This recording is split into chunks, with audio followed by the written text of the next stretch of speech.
Bismillahirrahmanirrahim. Assalamualaikum warahmatullahi wabarakatuh. Ya, berjumpa lagi dengan saya Ismawanti. Sebelum kita lanjut, jangan lupa di like dan subscribe ya. Nah, pada kesempatan kali ini saya akan menyajikan koneksi antar materi modul 2.1. Nah, pada kesempatan kali ini saya akan membahas mengenai pembelajaran berdiferensiasi. Nah, apa itu pembelajaran berdiferensiasi? Pembelajaran berdiferensiasi adalah serangkaian keputusan masuk akal atau common sense yang dibuat oleh guru yang berorientasi kepada kebutuhan murid. Pembelajaran berdiferensiasi ini dapat dilakukan di kelas dengan memperhatikan hal-hal seperti berikut.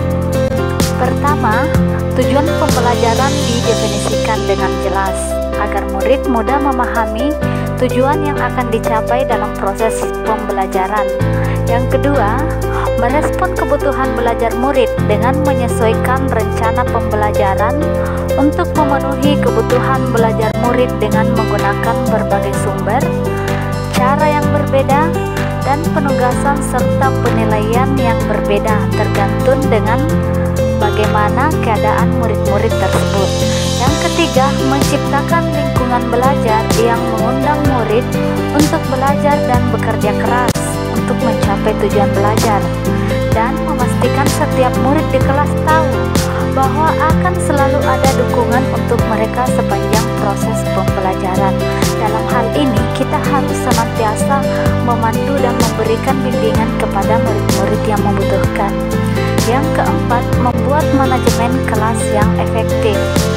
Di sini, guru diharapkan dapat menciptakan prosedur, rutinitas, dan metode yang memungkinkan adanya fleksibilitas agar semua murid dapat mengakses pembelajaran yang kita berikan. Yang kelima, penilaian berkelanjutan. Nah, hasil dari proses penilaian formatif yang telah dilakukan digunakan untuk menentukan mana murid yang sudah mencapai tujuan belajar dan mana murid yang perlu diberikan remedial atau pembelajaran ulang. Agar pembelajaran berdiferensiasi dapat memenuhi kebutuhan belajar murid dan membantu mencapai hasil belajar yang optimal, maka terlebih dahulu kita perlu mengidentifikasi kebutuhan belajar murid yang terkait dengan kesiapan belajar murid atau readiness, minat murid atau interest, dan profil belajar murid atau learning profiles. Setelah mengidentifikasi kebutuhan belajar, kemudian kita menerapkan strategi mendiferensiasi pembelajaran yang sesuai.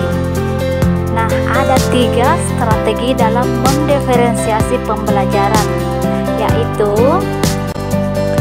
jadi ada 3 strategi diferensiasi. Yang pertama ada diferensiasi konten, yang kedua ada diferensiasi proses, dan yang ketiga ada diferensiasi produk. Diferensiasi konten merujuk pada strategi membedakan pengorganisasian dan format penyampaian konten. Konten di sini yaitu materi pengetahuan, konsep, dan keterampilan yang perlu dipelajari murid berdasarkan kurikulum.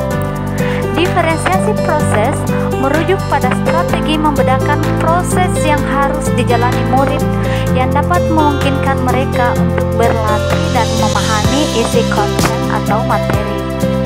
Diferensiasi produk merujuk pada strategi memodifikasi produk hasil belajar murid, hasil latihan, penerapan, dan pengembangan apa yang telah dipelajari. Adapun keterkaitan antara materi dalam modul 2.1 ini dengan modul sebelumnya, yaitu dalam menerapkan pembelajaran diferensiasi, sama-sama merupakan pembelajaran yang berpihak pada murid.